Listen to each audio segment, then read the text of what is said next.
incarcerated at the age of 16 years old for being poor.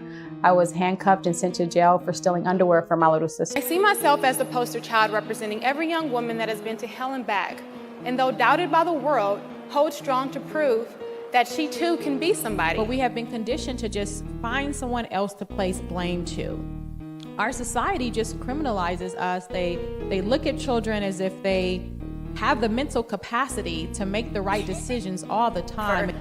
My time in the system was horrid, and I experienced and was exposed to things no child my age should have had to. I committed shameful acts that can never be erased. And to this day, I'm vulnerable because my past could still potentially hinder future pursuits. I eventually turned 18 and was released from the system only to get pregnant right away. I truly believed at this point that I was cursed. This channel does not promote or encourage any illegal activities. All contents provided by this channel is meant for educational purposes. Baby. We in here, yeah, we in here, 'cause we been. Y'all better get comfortable with saying black. We in here, yeah, we in here. Black versus the Board of Education. 'Cause we can't get rid of us now. We in here, yeah, we in here, 'cause we can't get rid of us now.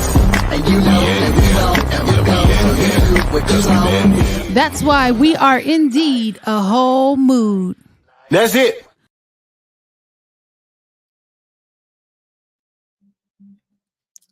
It's days like this that I wish I had my air horn, but it's all good. Can y'all hear me? If you can hear me, give me a thumbs up. Yes? Can y'all hear me? No? No. Oh, okay. Y'all can hear me. See, they are live in the room. Okay, I see y'all. Great. Welcome to another episode of Black versus the Board of Education. My name is Miss Laureen, and I am joining you from my office today because I got the cooties, y'all, and I do not want to get my team members sick, so I'm going to stay back here, but I'm going to host the show anyway because that's just how we get down. As always, we want you to know who's in the building, and so I'm going to start with my regular co-host. If y'all can say, hey, matter of fact, Anaya's in the back. Let me start with Anaya. Hey, Miss Anaya, go ahead and introduce yourself, Miss Lady. Hi everyone, my name is Anaya and I'm currently a freshman attending Howard University. Well, welcome back. We love to see it. Adrian. Hello, my name is Adrian. Nothing special to say. Glad to be here. Nothing special to say. He just in my seat today. Don't get comfortable because I'm not gonna give it to you always. Miss Keela, hey. Hey, it's your girl Keela. It's Monday and it's also April Fool's, and I have April Fool's. And we don't got no joke. Oh, we I don't do got when no I go joke. home. Oh, okay. You got one when you go home? Yes. Oh, okay. Well, I'm glad you're not doing that here. Amen. All right. Miss Cornessa, hey. Hi, it's Cornessa. I'm a youth advocate here. Happy Monday. Happy Monday indeed. And rounding out the regular co-host is the other OG on the block. Hey, Mr. Carlos. Good afternoon. Carlos Simpson, youth advocate, life coach. Just Unc. Just Unc. Okay, so he going by Unc today. So Unc is in the building. And not to ignore the other two that are in the room. We have two special co-hosts for the day. They are going to introduce themselves. They're going to tell you their name, the grade they're in, and what school they're coming from. So I'm going to start with the one sitting next to Unc. Go ahead and introduce yourself. My name is Silas. I'm 13. I'm in 7th grade, and I go to Harriet Eddy Middle School. All right, we got a middle schooler in the building, and the other one over on the opposite side sitting next to Quinessa. My name is Omar Johnson, and I'm an 8th grader at Harriet Eddy Middle School, too. Okay, so Harriet Eddy is in the building. That's amazing because our guest, she's here, and she knows that I love her so very, very much. I get a chance. If y'all can pull her up, because I want to see her face while I'm talking about her. Because I get to spend a lot of time with this young lady. She is a phenomenal person. I would consider her one of my closest friends. She decided to grace us with her presence. All that is Miss Charity Chandler Cole. So if you want to just tell everybody hello and just say something.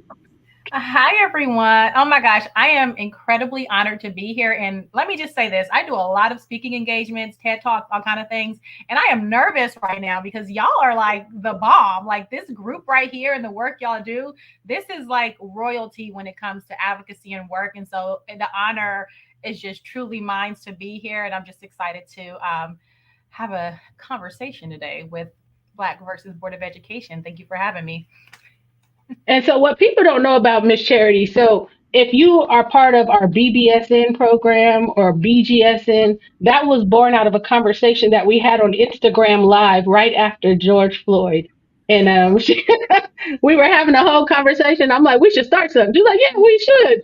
The next day, I think there was a website up, and we started recruiting for those programs. So thanks for being here, sis. I'm gonna start with questions, and I know Adrian was telling me how he was reading your book, so I'm gonna start with Adrian. Adrian, do you have a question for Miss Charity? Yeah. So like Mr. Serene said, I did read your book and I thoroughly enjoyed it. It really shed light on stuff that I really didn't know about the juvie and foster system. So I'm curious about the current state of that system, and has it gotten any better since you were in it?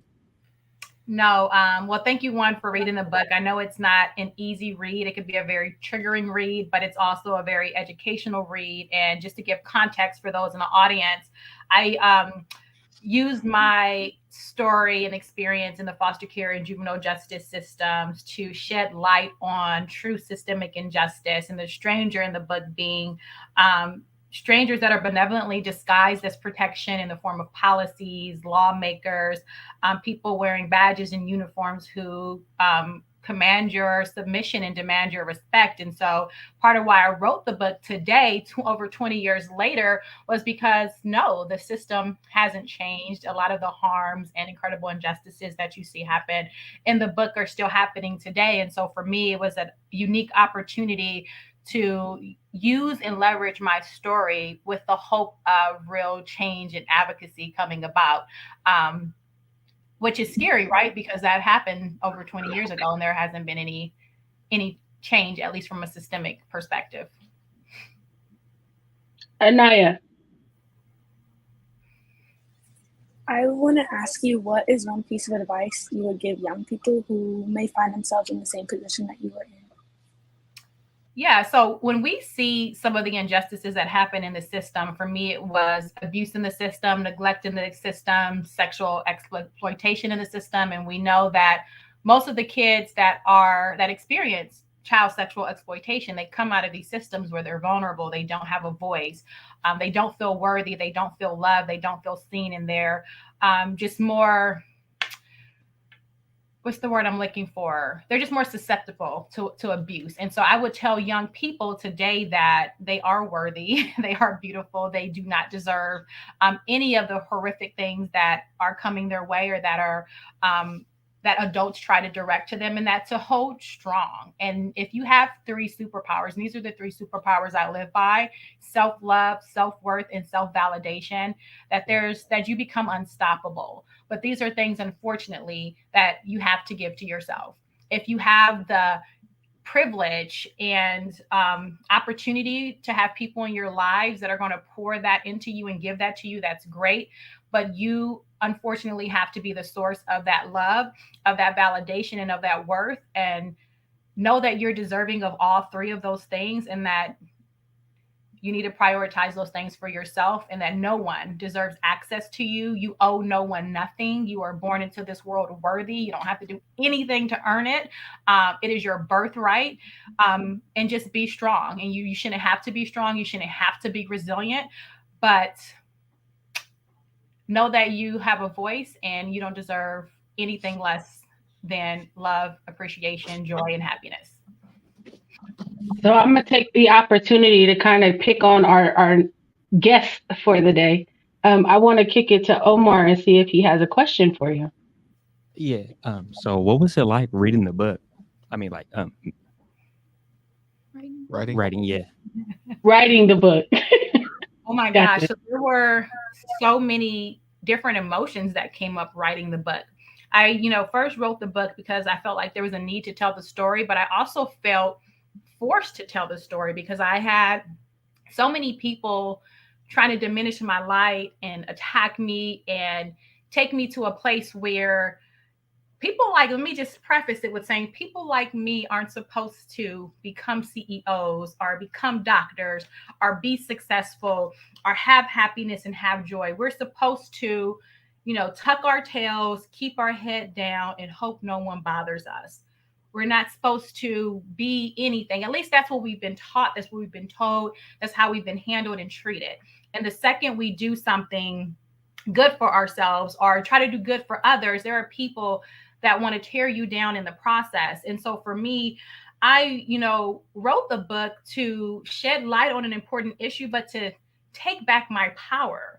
And say that there's nothing you can say about me or try to do towards me that I will not have power over. So as I was writing the book, it was an empowering experience, but it was also an experience where I literally broke down in panic attacks and anxiety attacks every day.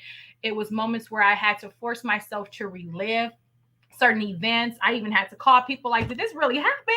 Or is this something that I just made up as to like cover up something else? It was just a series of not even being sure if what I was writing was true in certain instances, because I'm like, this can't be real. This can't be real. And mind you, what you got was the softer blow version, because the first manuscript was so harsh that my publisher was like, girl, people gonna throw the book if you put this one out there. They're not even going to be able to read it because it was so intense. But it was necessary for me to write it how I originally wrote it, because it was also part of my healing journey. It was a part of therapy that I didn't even know I needed at that moment. And I was finally able to get it all out and come to terms with it and accept it and even forgive myself for the guilt I placed on myself for what happened to me. And so it was just an empowering, healing journey for me that was just so necessary and I came out stronger. I'm more vulnerable as a result, but I came out so much stronger in the process. So, yeah. Miss Quinessa. So studies have shown that the foster care system and the juvenile justice system has detrimental results on the academic achievement of students. And you have 3 degrees. Mm-hmm. So how did you not allow your situation to hinder your academic success? Yeah, and you're absolutely right. There's not even a statistic to show what percentage I would be at for people that have experienced the system that have master's degrees or doctorate degrees. That percentage doesn't exist. All we really have is that 3% of people that have experienced the foster care system go to college, maybe graduate college. We know that upwards of over 70% of young people that experience the system want to go to college. So the statistics are very low and shameful. And for me, education was the one thing that no one could ever take from me. You could take my dignity, you can hurt me, you can cut my hair off, you can blacken my eye, you can harm me in any way you want. But you cannot take the knowledge that I get from what I learned, and how I interpret it and apply it is up to me. But for me, I wanted to absorb as much knowledge as I could, because it was a way for me to keep something, but it was also a way for me to just feel legitimate in this world. Even though that may sound crazy, like that piece of paper to me held value simply because I knew it was something that I wasn't supposed to do. And I got an education as an act of resistance. I decided to become someone in this world as an act of resistance. I decided to even go above and beyond what was capable. After I checked that box of being someone in the system who got a degree, I wanted to go even further, because I wanted to prove what was possible. And just, and for some folks, we have that mentality where I don't have to prove anything to anybody, right? I like proving people wrong. Like I legitimately, okay, well, kids in the room. I like proving people wrong and showing folks what's possible. So for me, getting these degrees are, yes, I can also charge more, which is the fun part, but just showing folks what's possible, showing folks that it doesn't matter what your background is, where you come from, who said you could, who couldn't, not even what it costs, that we can do anything we want to do. We can become anything we want to become. And I double dog dare you to tell me otherwise, because then I'm going to prove you wrong again.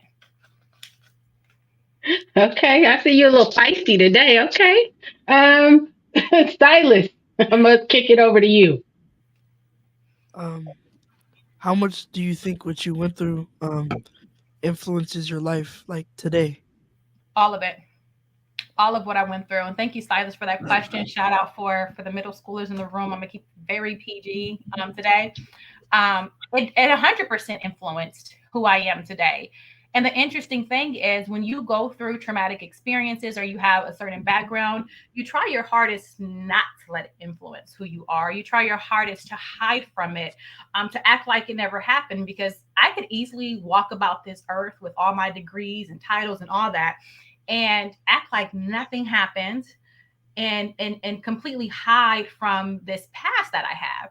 But for me, it was necessary for me to embrace the experiences that I had, because my little story is nothing compared to the millions of other kids that are having similar experiences and stories. And for me, when I was on this journey of trying to become someone, I would look to my left, to my right, in front of me and behind me, and there was no one that looked like me that experienced what I experienced and came out on top. It was as if I was alone. And so for me, it was important to not hide from my past and who I am, because I know there's other little girls and boys who also have stories and experiences, who also think that you can't become anyone or do anything because they don't know what it looks like. So we have a responsibility to walk upward and strong, and with our shoulders back and our head held high, saying this was my journey, this is my experience, and so what? I'm still going to be someone, because there's others that are right there hiding, thinking they can't do anything, who need to see us. And so my story 100% shaped who I am today. The strength that I have. I said earlier, you shouldn't have to be resilient. When I hear people say, oh, she's resilient, that means you went through some stuff that you should have never had to go through. And I'm sorry for that. But, it allowed me to have this tough skin that really pushes through barriers that the average person couldn't push through. Miss Keela. So you said you have 3 superpowers. Can you expand on that? And what does that mean to you and how that impacts you daily? Yes, my superpowers are self-love, self-worth, and self-validation. And these were all 3 things that, as I looked back on my childhood and as I was trying to make it in life and become someone, that I always looked to others to give me. And that if certain people weren't giving me love, certain people weren't validating what I wanted to do, how I wanted to do it, if I was making the right decision or not, if other people didn't think I was worthy of certain experiences, certain jobs, certain opportunities, I would never be where I am today, because I've been told no so many times. I've been told I wasn't good enough so many times. I've been told I wasn't worthy enough so many times. So many times that the average person would say, what am I doing? Let me quit. And again, people like me are not expected to do anything. So when we fail, when we don't become anything, when we don't graduate high school or don't go to college, no one questions that. No one thinks twice about why is Charity homeless, on welfare with 6 kids, or incarcerated. No one's going to question that, because people like me were expected to have those outcomes. And so when I decided that, and when I realized that I wasn't going to get love and worth and validation from other people, but that if I gave it to myself, and I literally went through this process of speaking life into myself. And then that's when I realized that once you have confidence and you love yourself, you can't love anyone else if you can't love yourself. And if you can don't, and then once I realized that if I am happy with my decisions, and that I realized that whether I make a good decision or not, that as long as I'm learning from it, as long as I'm learning how to pivot and how to get it right, that's okay. And knowing that worthiness is my birthright and I didn't need to go anywhere to seek that, I was unstoppable as a result. I am unstoppable as a result. Do I want to be loved? Absolutely. Do I want other people to see worth and value in me? Absolutely. Do I want other people to validate and say, yes, she's on the right track, she's doing what's right? Absolutely. But I don't need it. That's extra.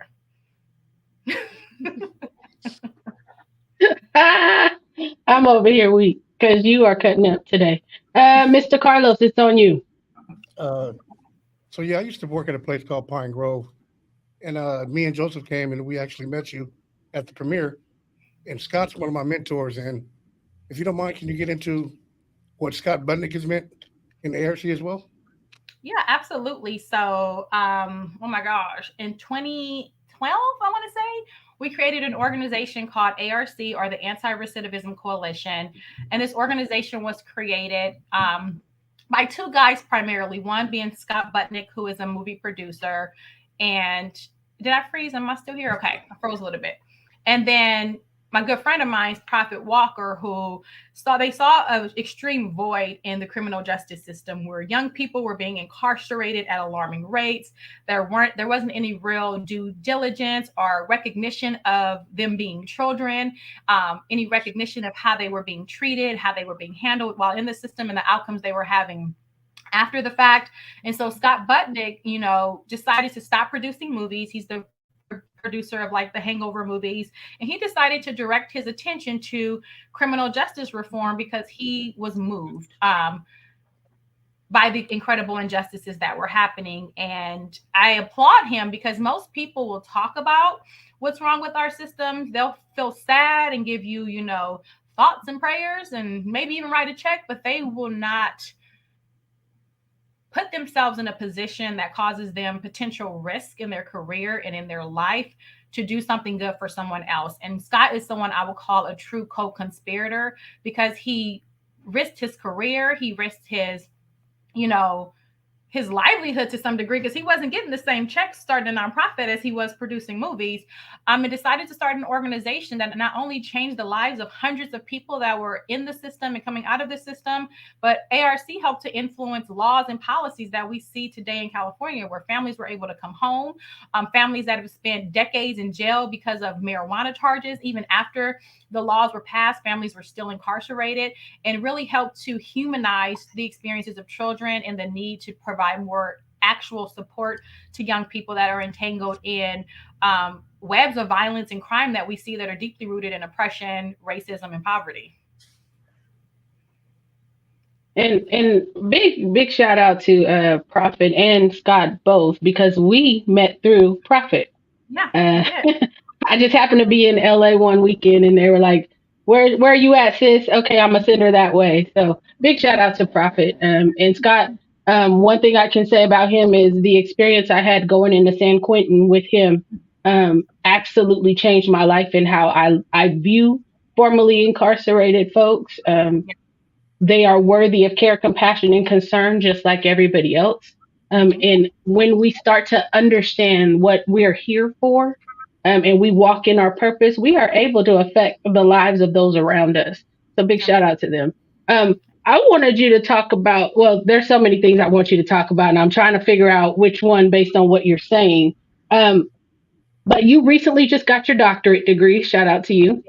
And I was able to sit and watch your dissertation defense, right?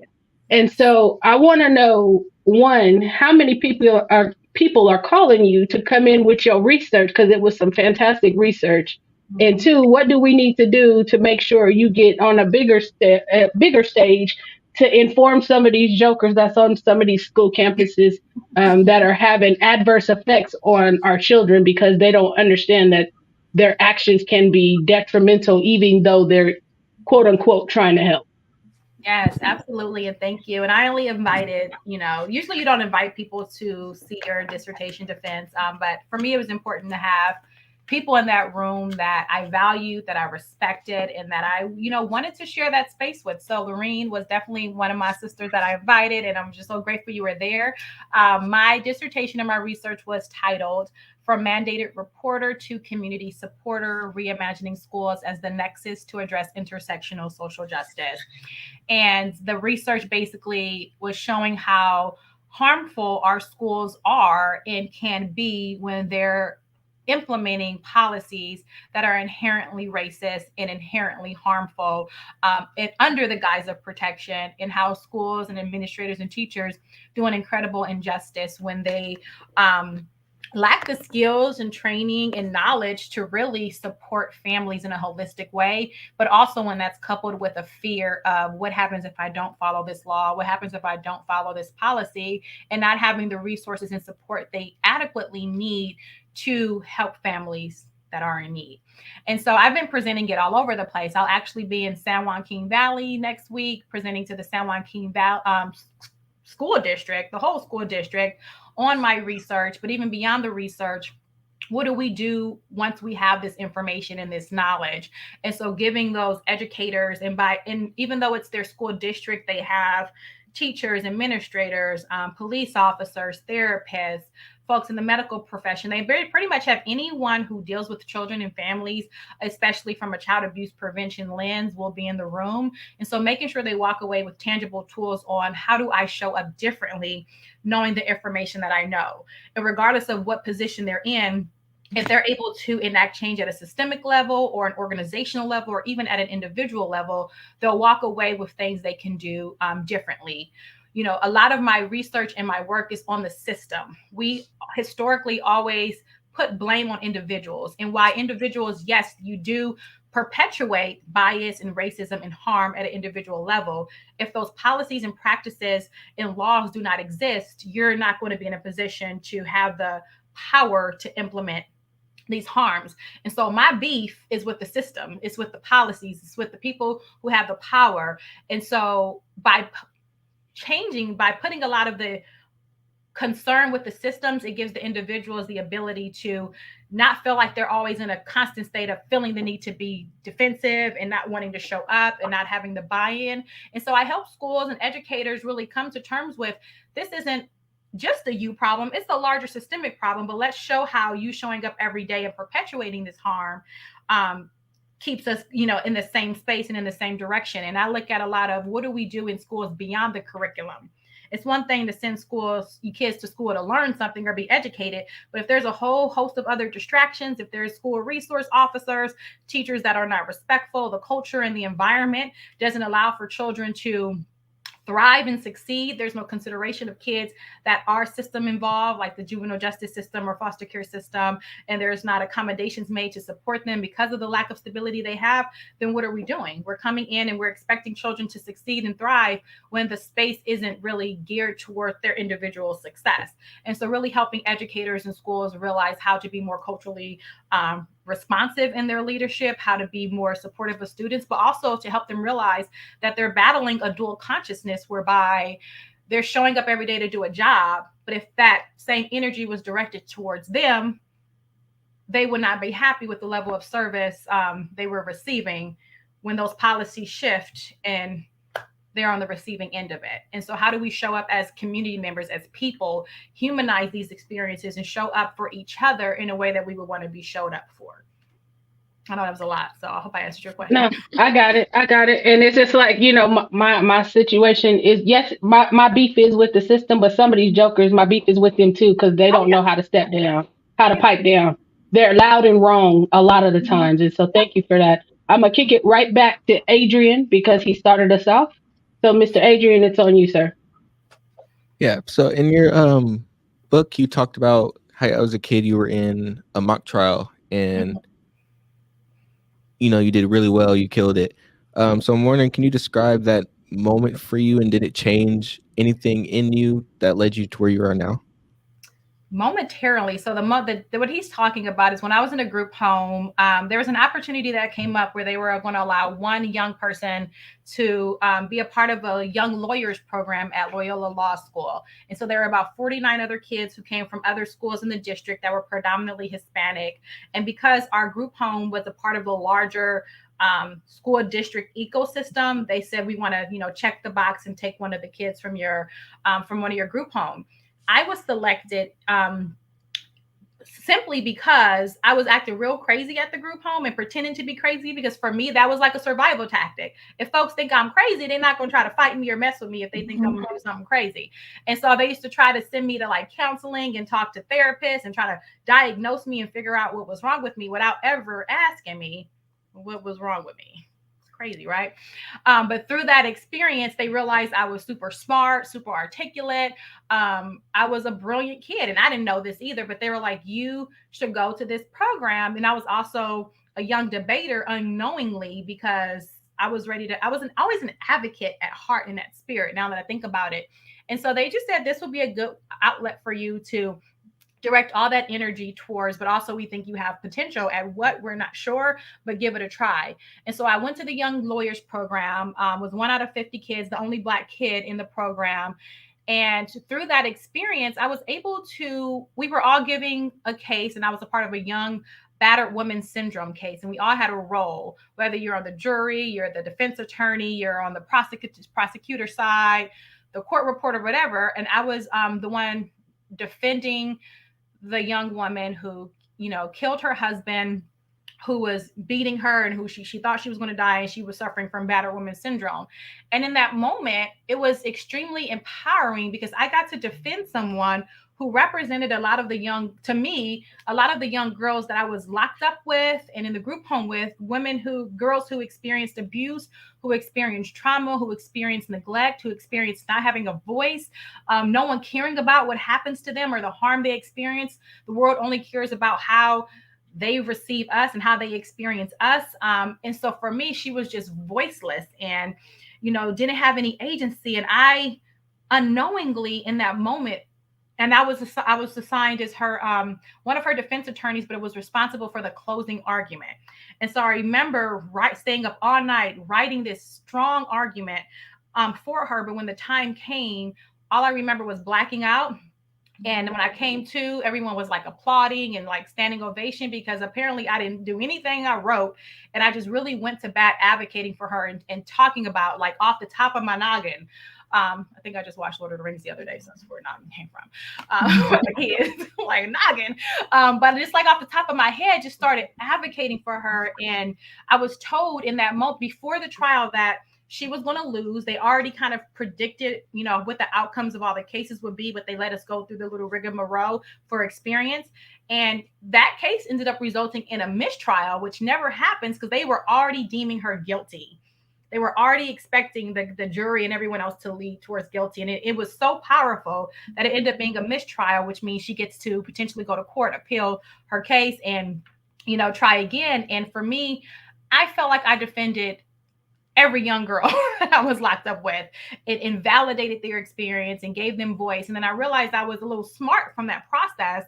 But then the second I went back to my group home, I realized that there was people like me don't go to college. We don't become, actually one, by the way, out of the 50 people there's one person that wins a scholarship, not to pay for law school, but to pay for all of your fees, all of your exams. And I was the one person that won, did absolutely nothing with it because when I went back to the group home, I was reminded that people like me don't go to college. We don't graduate high school. That was an experience that I was able to savor for a moment, but then didn't think anything of it after. But it definitely influenced who I am today because when I went to college to be a lawyer. Like that was the goal, to become an attorney. Didn't become an attorney, but I had this appetite for law as a result of that. I mean, you didn't become an attorney, but you married one. So we'll take that too. And I'm smarter than most of the attorneys so that works too. I'm just saying. Hell, me too. All right, Miss Anaya. I want to ask, what's the biggest piece of advice you've learned, or any pieces of advice that you're still learning today? Advice. So I think of advice as something that someone's given me. So instead of that, I'm going to switch it and say the biggest thing I've learned through this experience from then to now is that, and this might be controversial, but people tell us all the time to be humble, right? Right? And so we always want to go about everything we do with this level of humility. And my advice and what I've learned is that humility is for the birds, y'all. You can be humble when it comes to receiving awards or accolades. You can be humble in certain settings, but when it comes to this grind and to your success, you should be proud. You should be extremely proud of how far you've come, what you've accomplished. And normally in every person that has asked me to be humble or told me I was too much or I was arrogant and pride were people that were intimidated by my brilliance. And in order for them to continue to feel and be superior in their mediocrity, it required me to be humble. And so that's important to say because as you navigate these spaces and everyone in that room is brilliant and you're smart and you're Black And they don't want you to be all of those things. And so in order for them to feel good, they have to dim your light. They have to make you feel less. They have to tell you to wait your turn, not right now, because they don't want to be outed by the fact that they don't know what they're doing. They can't lead the way they should be leading. And so my advice and what I learned is that I'm going to be bold and proud and loud about who I am and how far I've come and what I've accomplished. And remember, people like us, we have to work 10 times harder to get where we are. We have 10 times more doors closed in our faces before we get to where we are. But baby, when we get to where we are, having overcome everything we've overcome, and this is not just people with lived experience, this is people of color in general. When we finally get to, and Black people specifically, when we finally get to where we are and have worked as hard as we have and done more than everyone else, that also means we're 10 times smarter than you are. And that's what people don't realize. We are 10 times smarter than you are because we've had to work harder and learn more and do more to get where we are. So put some respect on our names. And if they won't, self-validation, you have to. You have to. And it's not an arrogant thing. There's nothing arrogant about me, but I know who I am. I am self-validated. I know how hard I worked to get here. And there's not a person living on this earth that can tell me otherwise. And that's just that. I'm about to raise you an offering. I got 5 on it. I'm raising you an offering today. Omar, it's back to you, love. All right. So from now to your childhood, what would you say was like your best moment or like your most successful moment? Ooh. Becoming a mom. Like, I would not be who I am if I didn't have my children driving me. Like, they are my life. They are, my reason for living and being in a constant state of showing them what's possible, what we're capable of, drives me. Honestly, like I would definitely be someone's rich stay-at-home wife if I could. But if I got all these kids, like that would be like, I mean, come on now. I'm tired. I'm ready to retire, y'all. This is a lot of work. But my kids keep me going. I have 2 18-year-olds, 10-year-old twins, and a 7-year-old, and they, are my reason for living. And so because of that, I don't even want to be like this super successful CEO who's so removed from her family that, she doesn't get to experience them. Like, they come first. I'm literally canceling my whole Wednesday simply because one of their friends decided to have a birthday party from 1 to 3 on a Wednesday. Like, we have jobs, but that's how important they are to me. Like, I will cancel everything to be with my babies because they give me life. They're my greatest accomplishment. I love being a mom. I'm so proud to be their mother. And I became a mom at 18 years old. And my son that's 18, if it were not for him, and I'm not telling y'all to go out there and have babies and get pregnant, none of that. Calm down. Watch yourself. Don't say Miss Charity told you nothing. But for me, my experience in particular, he came at a moment where I was ready to give up on life. I was homeless, living on the street. I had ran away from my group home where I was experiencing incredible abuse and injustice. And I was ready to just, if I would have died the next day, spent the rest of my life in jail. I was suicidal. Who knows where I was just at my lowest. And when I got pregnant with him, and after I decided to keep him, I had a reason to fight. I had a reason to become someone for him because I knew this world was waiting to shred him to pieces and tear him out of my arms and do God knows what. And so for him, I wanted to live. I wanted to become someone. I wanted to fight, and I wanted to make him proud. So being a mom is like number one. If I can't be that, I don't be nothing. Shout out to Marcus. Hey, Marcus. Miss Cornetta. Okay, so you have your 3 superpowers. Mm-hmm. Your self-love, self-validation, self-appreciation. But what do you do for self-care? Girl, I am the self-care queen, okay? So I don't care what y'all believe. I don't believe in CEOing and working 14 hours a day. I come from this logic that of working smarter and not harder.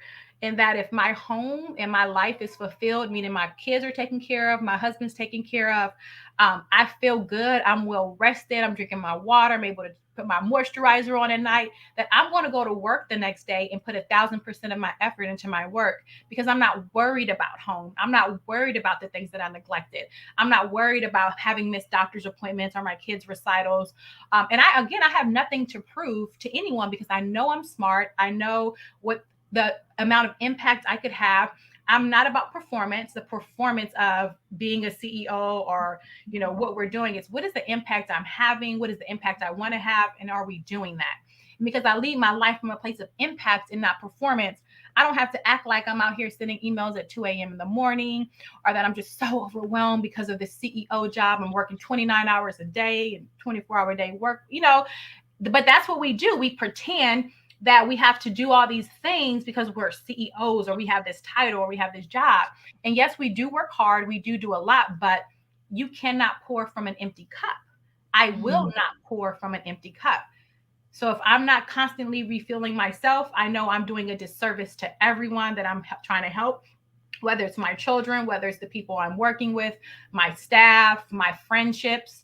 I cannot give to others if I don't give to myself first. And you learn that because of self-love and self-worth. You know that you are the one person you have to pour into first, so that you can give to everyone else. So I go to spas to get my nails done.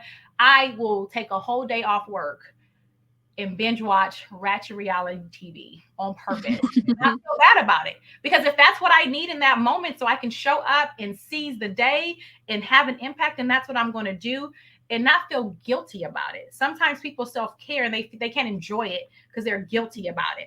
But then I also model that for my staff, so that they see that you prioritize health, you prioritize wellness. At CASA-LA, that's what we prioritize. Everyone has a wellness benefit. I moved the whole organization into a 4-day work week so that we can focus on the things that matter. I do not live to work. I work to live.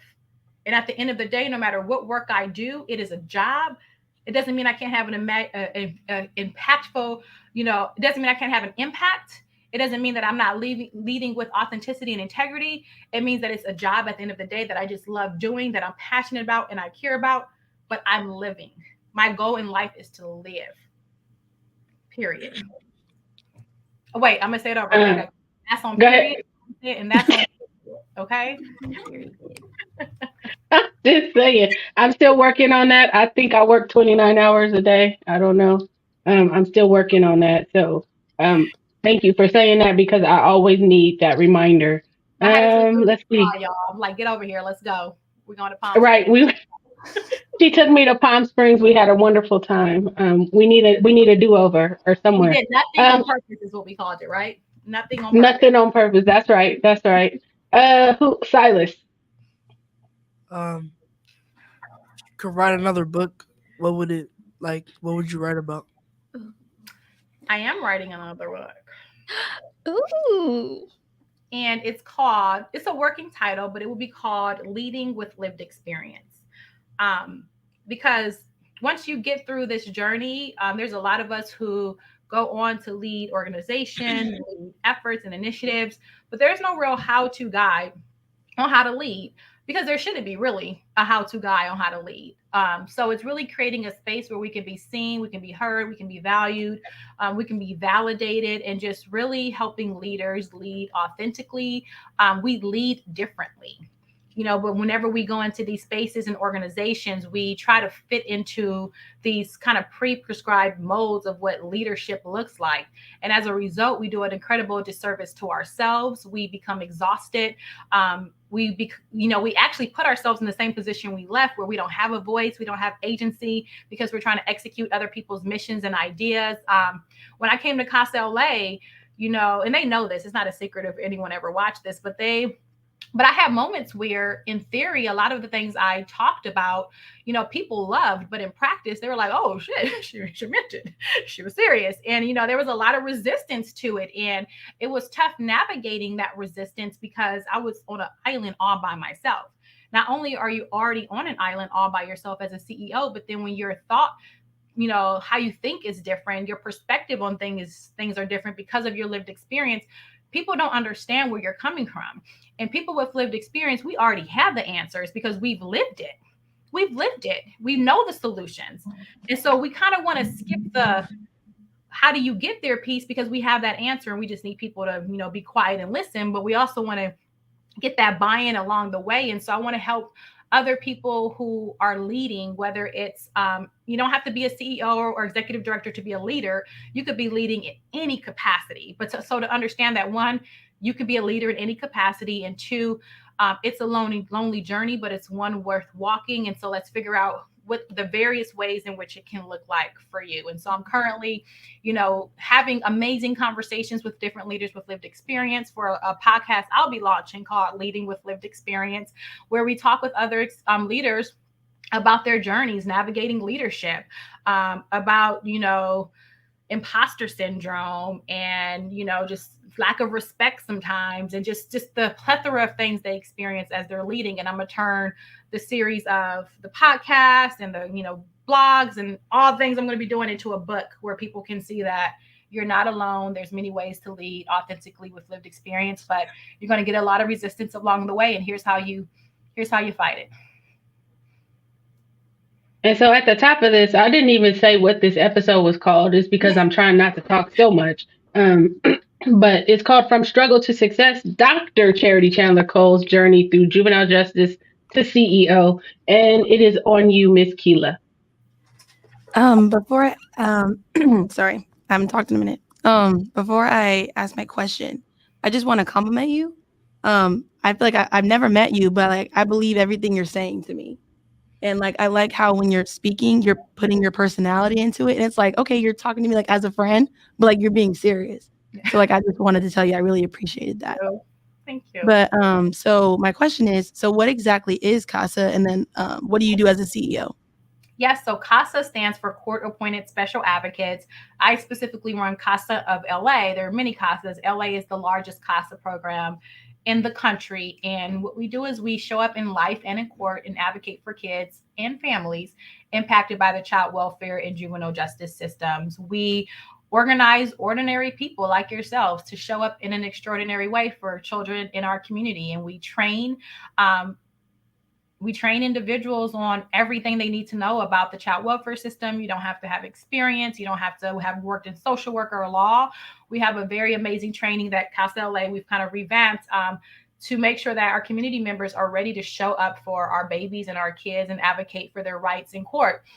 What's interesting is, had I had a CASA when I was in the system, I'm pretty sure I wouldn't have experienced the things I experienced, because there would have been somebody showing up for me, checking up on me monthly, advocating for me in court. I would have never had the experiences I had if I had someone advocating. So I get to kind of do for others what I didn't have for myself working at CASA. And it's it's a very rewarding job. And we work directly with judges, attorneys. We're the only organization that exists that gets to talk to everyone on a child's case. So the judge, the attorneys on both sides, the social workers, the children themselves, their caregivers, teachers. We also are educational rights holders for majority of the kids we serve. So we show up at IEP meetings. We advocate for children when it comes to suspensions or any type of behavior or disciplinary actions. We are there advocating for them like a parent would in most cases. Nowhere near as amazing as BOILP. Y'all go in and no games. We working on that. But we show up for kids in any capacity that they need us to, and we are respected by judges, most importantly. So we write court reports, and the judge oftentimes will have our court reports will hold more weight than even the attorney's court report, because they know that we have a fully comprehensive court report that takes into consideration all perspectives, and it's trauma informed and culturally responsive. Question. So how long is that training program? And can I get my advocate team to train under CASA-LA? So because y'all are the largest, that means you have more kids. That means you probably have more experiences. And then could we use that or utilize that here in Sacramento County to serve kids? Yeah, so So you could absolutely go through our training. I think the experience you learn, you would have to be, in order to use it in the way we use it, you would have to become court appointed. So all of our volunteers that make it through our training, everyone doesn't make it through our training. Some people we have to, say thank you, but no thank you. And other people are like, whoa, this is not what I thought I signed up for. I thought I was saving these poor little kids from their community. And that's not what we're doing. So I don't, I'm just messing with y'all. But that's what we get. We got, our people don't, everybody doesn't really understand what we do until they get here. And they're like, oh no, that's not what I signed up for. But you do have to be sworn in for the county in which you provide the training. You could experience the training, go through our training, but you wouldn't be court appointed unless you were like in LA, but you still benefit from the training that we could totally partner with Lorraine and talk about what that can look like, because you gain. Yeah, because I like that. I like that ed rights holder. That's what I want. Yeah, that but designation. We also have, that's our pre-service training. We have in-service trainings afterwards where we talk about educational rights holders, youth justice, children with special needs, all kind of things that I can totally invite y'all to. It's the same training, but it's after they're sworn in where you learn all of these things. And so we could totally invite y'all to be a part of that. So is it better for us to get sworn in here in Sacramento County? Is that what you're saying? Or could we be dual? Like, can we? You have to be in LA. You have to be sworn in the city that you plan on advocating in, and you become one-on-one advocate. So you're paired with a child, and you're advocating for that one child. So whereas young people, they have like a social worker who has 30 children they're advocating or they're working for, and attorneys have maybe 60. You only have, each CASA is only working with one child, so they get all of their attention. Gotcha. Okay. Yeah, we'll talk offline. Yeah.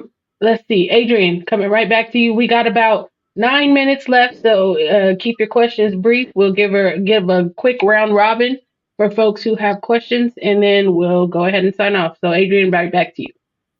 Yeah, you said you were able to, with CASA-LA, talk to judges, social workers, and people in that system. So I'm wondering, what did you learn from talking to them and how they think that you wish you knew as a kid going through that system? Oh, that's a good one here.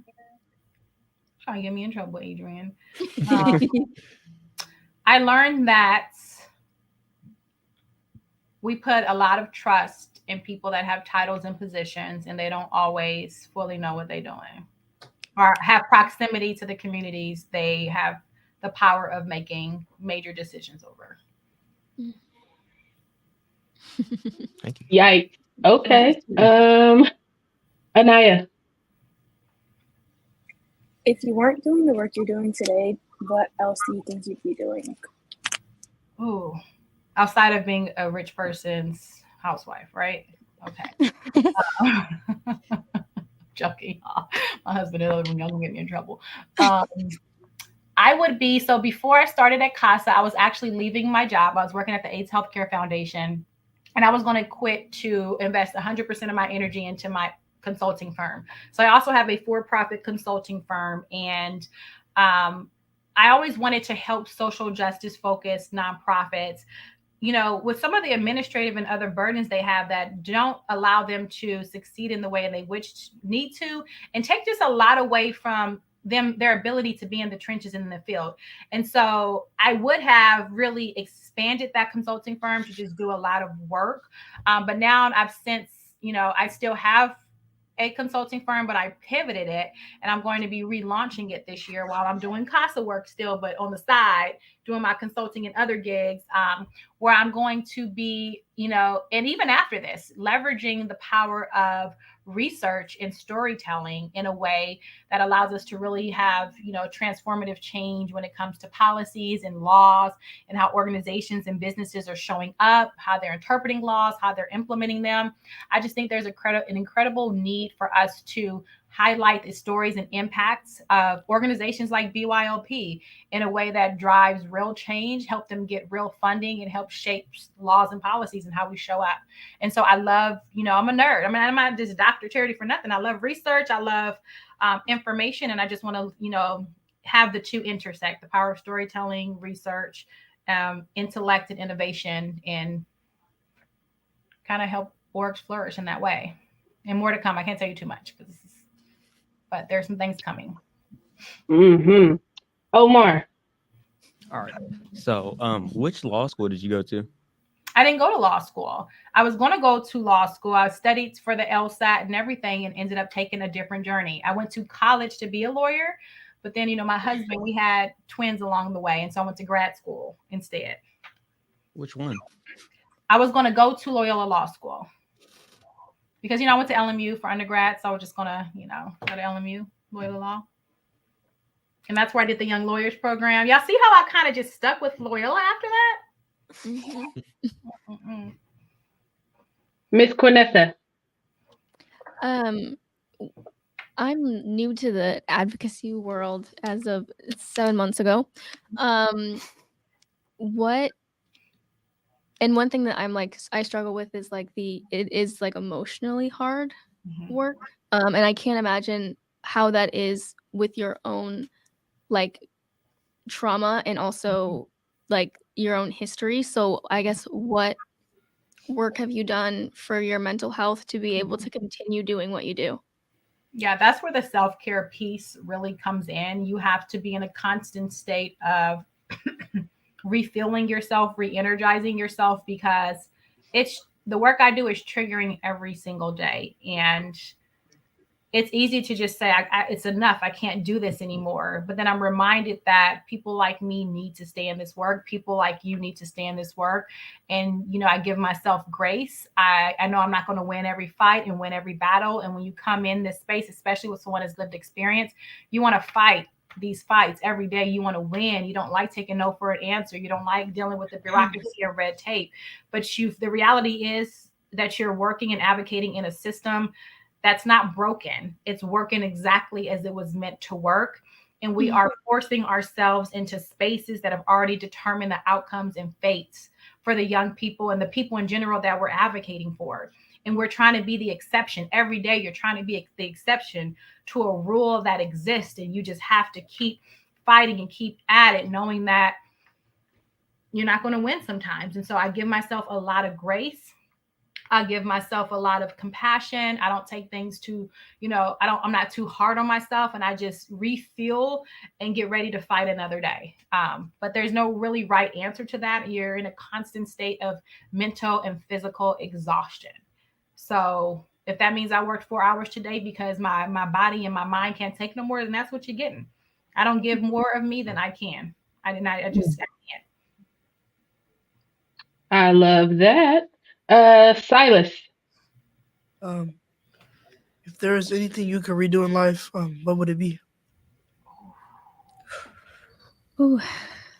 All the answers that are going through my mind, I should not say out loud. So let's see. If I could do anything, I mean, I wouldn't redo anything. I think everything that I did and experienced was necessary for me to be where I am, the good and the bad. I would, undo not working out as much as I probably should have, or some of the food choices I had, and make my stomach hurt. But other than that, there's nothing I would do differently. There's nothing I would do differently. I would have made time for friendships. That's one of the things I didn't really prioritize or do, was that I never had a strong sisterhood or circle. I got 3 friends, Lorene's one of them, because I just, prioritize other things. But as you get older, you realize you do want to have your people. You do want to have those circles that you can trust. But I've always had trust issues. So that's just something I've worked on, that I've, been trying to work on as a grown up now. I don't like people either, so it's hard. I don't like people. So it's just, I don't know how you make that work. Lori's the same way. She don't like people, but she loves people, so we work. You ain't supposed to be telling my business. Hold on. Sorry. Miss Keela. When we go into LA. When y'all come in, I mean, y'all be in my backyard when y'all come down here. We can have a little boogie. I cook for y'all like I normally do. Just let me know. Just drop a date. As long as you make those baked beans and that mac and cheese, you have me. I got you. For the summer. Okay, so I'll look at May, because I don't want to say June, because I want you to come back for celebration weekend. I'll be there. I'm gonna be graduating with y'all. That's right. Yeah. I walked the doctor will be in the December, but I walked the stage in May. at LMU, and so I'm gonna walk y'all stage too. I'm excited. Come on now. Yes, ma'am. You gonna hit some of them ratchet dance moves? It's likely. It's very likely. And I regret As it it, should be. but it'll likely still happen. I love it. And if you are graduating this year or promoting, we want to invite you to join us for Celebration Weekend. That is June 21st through the 23rd. We want to see everybody there. We are doing a Western theme. I think I liked Route 916 Keela, so I think I'm going to adopt that. Shout out to Keela for coming up with the theme this year. So that means you have to bring your favorite little brim hat and your country swag, sis. Grace's birthday party this year is Cowgirl. So we already got all the stuff. We are all the way. When's that? July 20th is her party. So we're doing the whole Cowgirl thing. My hot pink so I'm going to make sure. Ready. They're ready. You did what? So my hot pink Cowgirl boots are ready. You can't say too much right now. Cause we gonna do the best dress and the best boots and the best hats and all that stuff. So make sure y'all are in the building June 21st to the 23rd. We want to thank Dr. Charity for joining us today. We have run out of time, but it's been time well spent. Make sure you join us here next week on Facebook and YouTube, 4:30 PST. We are Black versus the Board of Education, and we out. We're gonna hit you with the peace sign. See y'all next week.